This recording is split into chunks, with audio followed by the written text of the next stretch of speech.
प्यूरम is increasing, ठीक है, क्योंकि माइग्रेशन इंक्रीज हो रही है तो उसकी वजह से टीबी का रेट भी इंक्रीज हो रहा है। डायग्नोसिस में भी delay because of the overlap symptoms of the pregnancy, क्योंकि प्रेगनेंसी के भी कुछ ऐसे सिम्टम्स होते हैं तो हम डायग्नोसिस डिले कर पाते हैं, ठीक है। टाइमली अगर हम डायग्नोस करें तो हम कॉम्प्लिकेशन से बच सकते हैं।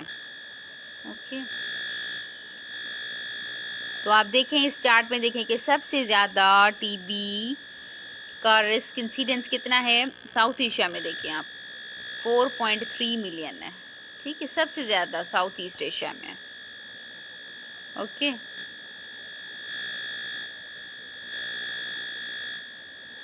इसके अलावा आप देखें अगर हमारे पास पेशेंट आती है सिम्टम्स के साथ, ठीक है, तो सस्पेक्ट कर रहे हैं हम पल्मोनी टीबी, ठीक है, फिर हम देखेंगे कि पेशेंट को सिम्टम्स हैं या नहीं। उसके लिए हम क्या करेंगे, हम हिस्ट्री लेंगे पेशेंट की, जाहिर सी बात है, ठीक है। तो अगर पेशेंट को सिम्टम्स नहीं है तो इट मीन्स कि पेशेंट लेटेंट फेस में है।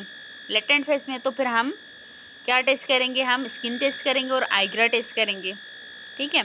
अगर दोनों पॉजिटिव हैं तो इट मीन्स कि सस्पेक्टिव एक्टिव टीबी है, तो फिर तो उसका ट्रीटमेंट करना है, ठीक है। फिर एक्टिव टीबी आप सस्पेक्ट कर रहे हैं तो आप इसको फर्दर डायग्नोसिस के लिए क्या करेंगे, चेस्ट एक्सरे करेंगे, स्प्यूटम सैंपल लेंगे, एटलीस्ट 3 सैंपल आपने लेने हैं, और माइक्रोस्कोपी कल्चर करेंगे, ड्रग सस्पेक्टिबिलिटी टेस्टिंग करेंगे। फिर उसको आपने भेजना है एमडीटी के पास, एंटी ट्यूबरकल ट्रीटमेंट करेंगे, ठीक है, इस पर इसकी। और अगर ये दोनों टेस्ट नेगेटिव आ गई और आप को क्लिनिकली वो लग रही है, सॉरी, आप सस्पेक्ट कर रहे हैं कि पल्मोनरी टीबी है, बट इसकी दोनों टेस्ट नेगेटिव आ गई हैं, तो लेटेंट फेस का आप ट्रीटमेंट करेंगे। लेटेंट फेस का हमने क्या पढ़ा था कि हम आइसोनियासिड देंगे उसको सिर्फ 6 मंथ के लिए, या तो फिर आप आइसोनियासिड के साथ साथ आपने उसको क्या देनी है, रिफाम्सिन देनी है फॉर दी 3 मंथ, ठीक है। तो जब भी आपको लगे सिम्टम्स हैं तो फिर आपने एक्टिव टीबी की ही इन्वेस्टिगेशन करनी है। उसके लिए आप चेस्ट एक्सरे करेंगे, ठीक है। अच्छा, ये जो स्किन टेस्ट हैं और आइग्रा टेस्ट हैं ये आप समझे एज ए स्क्रीनिंग की तरह है, ठीक है। इसको फर्दर हम कंफर्म करेंगे चेस्ट एक्सरे से, और स्प्यूटम सैंपल लेंगे। सिर्फ एक स्प्यूटम सैंपल की बेसिस पे हमने डायग्नोस नहीं करना होता, हम एटलीस्ट 3 लेंगे और माइक्रोस्कोपी कल्चर करेंगे, ठीक है। और ये सारी सेफ़ हैं प्रेगनेंसी में। अच्छा, ये जो थोड़ा सा चार्ट है ना, ये है एक्स्ट्रा पल्मोनरी टीबी के बारे में, ठीक है, कि वो कैसे प्रेजेंट करेगी।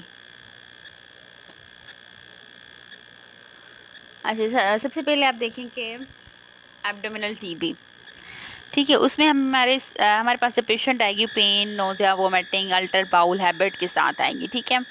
तो साइन में हमें क्या मिलेगा, एब्डोमिनल मास मिल सकता है, पेन, एसाइटिस, हेपेटोमेगेली, हेमेप्टाइसिस मिल सकता है। इन्वेस्टिगेशन हमने कौन सी करनी है, अल्ट्रासाउंड, एंडोस्कोपी, सीटी abdomen, MRI, biopsy, aspirate for the microscopy and culture, ठीक है। और ड्रग सस्पेक्टेबिलिटी टेस्ट करेंगे हम। उसके अलावा सीएनएस की जो सबसे डेंजरस टीबी है वो है सीएनएस की, मैनेंजल टीबी, ठीक है। तो उसमें भी पेशेंट हमारे साथ कैसे प्रेजेंट करेगी, fever, seizure, headache, alter sensorium और विजुअल डिस्टर्बेंस के साथ प्रेजेंट करेगी। और हमें साइन जो मिलेंगी, मसल रिजिडिटी मिलेंगी, नींग साइन मिलेगी, बाबिनकिन साइन मिलेगी और क्रेनियल नर्व पैल्सी, ठीक है। तो फिर इसमें हमने क्या करना है, या तो फिर हमें टीबी ब्रेन ट्यूबरकल एप्सिस के साथ भी मिल सकती है, उसमें भी सेम ही होंगे साइन और सिम्टम्स। उसमें फिर हमें पेपिलोएडिमा भी मिलेगा, ठीक है। तो हमने सीटी करना है हेड का, और एमआरआई करना है, और सीएसएफ फ्लूइड भेजना है for the microscopic and culture के लिए, ठीक है। बाकी कुटेनियस टीबी भी होती है, उसमें भी हम बायोप्सी करेंगे। Genito urinary TB most important, इसमें हमारे पास पेशेंट जो आएगी वो पेल्विक पेन के साथ आएगी और मोस्टली इनफर्टिलिटी के साथ हमारे पास आती है, ठीक है। और एब्डोमिनल यूट्राइन ब्लीडिंग के साथ आएगी, हेमेचूरिया के साथ आएगी और सुप्राप्यूबिक स्वेलिंग के साथ, ठीक है। तो जब हम एग्जामिनेशन करेंगे तो हमें रीनल या सुप्राप्यूबिक मास मिलेगा या ट्यूबो ओवेरियन मास मिलेगा, ठीक है। उसके अलावा हमने इसको आगे कैसे लेके जाना है, हम अल्ट्रासाउंड करेंगे सबसे पहले, और उसके अलावा हम सीटी, एमआरआई, पेल्विस करवा सकते हैं। यूरिन करेंगे फॉर दी एसिटोफास्ट बेसिला के लिए, ठीक है, एसिड फास्ट बेसिला के लिए, और मेंस्ट्रुअल ब्लड भी भेज सकते हैं आप एसिड फास्ट बेसिला के लिए, ठीक है। और रीनल और ब्लैडर बायोप्सी भी ले सकते हैं, और आप एस्पायरेट करेंगे for the microscopic and culture. Lymph node की भी होती है, उसमें फिर आप बायोप्सी लेंगे, फाइन नीडल बायोप्सी। अच्छा, उसके अलावा मस्कुलो स्केलेटल भी टीबी होती है और ओक्यूलर भी होती है।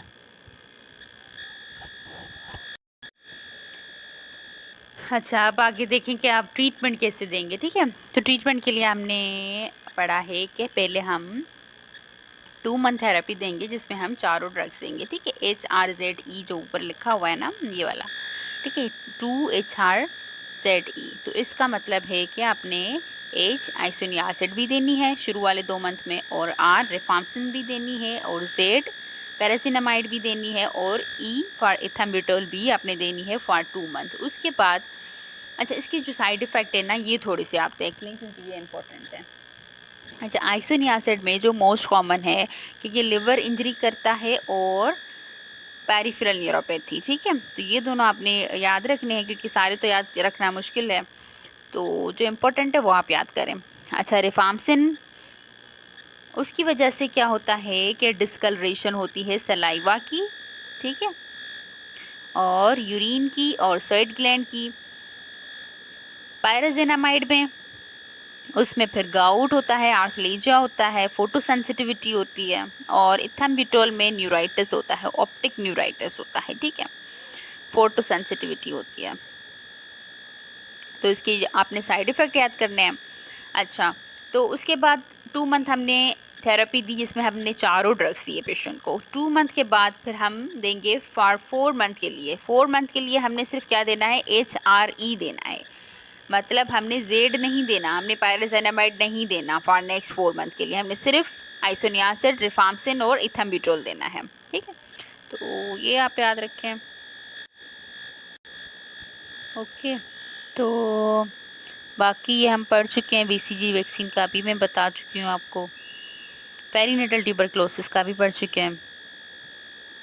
अच्छा, ये थोड़ा सा देख लें कि पेरीनेटल ट्यूबरक्लोसिस में जो पेशेंट हमारे पास प्रेजेंट करेगी फर्स्ट वीक में बच्चे को लीजन्स होंगी। ठीक है, और मोस्टली कौन से होंगे, peri hepatic complex are caseating granuloma on the percutaneous liver biopsy. जब हम करेंगे ना लिवर बायोप्सी, तो उसमें हमें क्या मिलेगा, कैसेटिंग ग्रैनुलोमा मिलेगा बायोप्सी पे। ठीक है, अच्छा, उसके अलावा प्लेसेंटल और मैटरनल जेनाइटल ट्रैक्ट टीबी की हिस्ट्री होगी, excluding the likelihood of the transmission by the postnatal contact. और हमने उनसे हिस्ट्री भी लेनी होती है कि आपके घर में तो किसी को टीबी नहीं है, उससे तो बच्चे को नहीं लगी। ठीक है, तो ये भी एक रिस्क फैक्टर होता है कि अगर पोस्टनेटल कॉन्टैक्ट हैं तो फिर भी टीबी हो सकती है। लाजमी नहीं है कि सिर्फ वो प्लेसेंटल ही ट्रांसफ़र हो। ठीक है, तो जो अगर कॉन्टैक्ट हैं उसके घर में किसी को है तो फिर भी हो सकती है बच्चे को। बाकी हमने प्लेसेंटल और मैटरनल जेनाइटल ट्रैक्ट टीबी को भी एक्सक्लूड करना होता है। ठीक है, तो ये मिस हो गया था थोड़ा, बाकी हो गया ये। अच्छा, ये छोटा सा टोग आर्टिकल है, इसको भी रिव्यू कर लेते हैं। अभी जो हमने पढ़ा वो सबसे रिसेंट था, 2023 का था। अभी इसमें से भी थोड़ा सा देख लेते हैं। ये 2020 का है, सॉरी 2010, 2000, हाँ 20 में अपडेट हुआ है। ठीक है, चलो आ जाओ। अच्छा, पैथोफिजियोलॉजी में देखेंगे करवाता कौन है माइकोबैक्टीरियम ट्यूबरक्लोसिस, और ये है क्या, basically it is an airborne infection. Commonest site कौन सी है इसकी, लंग्स हैं। टाइप्स इसके, लेटेंट इन्फेक्शन जिसमें पेशेंट एसिम्टोमेटिक होता है, उसकी ट्रीटमेंट क्या है ये मैं आपको बता चुकी हूँ। अच्छा, primary TB with disease with in the 2 year, उसके बाद फिर प्राइमरी टीबी के बाद सेकेंडरी टीबी। ठीक है, तो क्लिनिकल प्रेजेंटेशन में आपने 3-4 सिम्टम्स याद रख रहे हैं कि फीवर, नाइट स्वेट, कफ और वेट लॉस के साथ अगर पेशेंट आएगी तो सबसे पहले आपने टीबी माइंड में रखनी है। अच्छा, उसके अलावा आपने इन्वेस्टिगेट कैसे करना है, स्क्रीनिंग जो उसकी टेस्ट है ना वो है टीबी स्किन टेस्ट और IGRA, that is the interferon gamma release से। ये है इसकी स्क्रीनिंग टेस्ट। और जो कंफर्मेटरी टेस्ट है ना वो है माइक्रोस्कोपी, कल्चर और सेंसिटिविटी। ठीक है, और एडिशनल टेस्ट में फिर आपकी इमेजिंग आ जाती है, चेस्ट एक्सरे है और बाकी चीज़ें आ जाती हैं। ठीक है,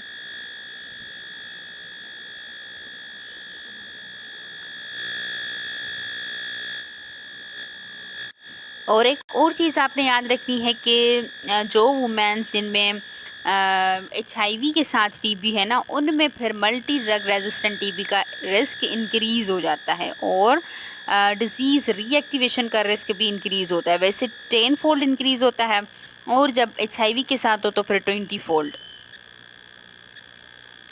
और डिसीज़ रिलैप्स का भी रिस्क इंक्रीज़ होता है after the completion of the treatment.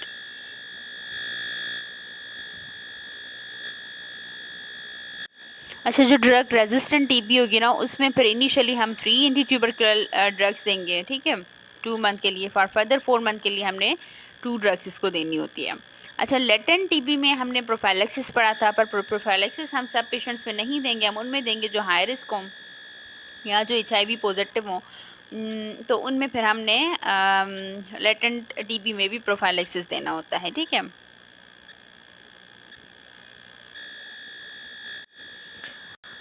TB का जो ट्रीटमेंट है वो हम फर्स्ट टाइमस्टर में भी दे सकते हैं और हमने MDT को इन्वॉल्व करना होता है।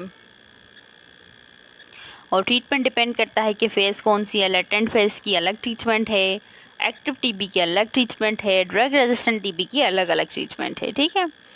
तो एक्टिव टीबी में तो हमने 4 ड्रग्स देनी होती हैं और बाकी लेटेंट में हम सिर्फ आइसोनियासिड देते हैं फॉर 6 मंथ के लिए, या तो फिर हम दोनों साथ देते हैं, आइसोनियासिड और रिफाम्पिसिन। ओके, तो दैट्स ऑल अबाउट इट।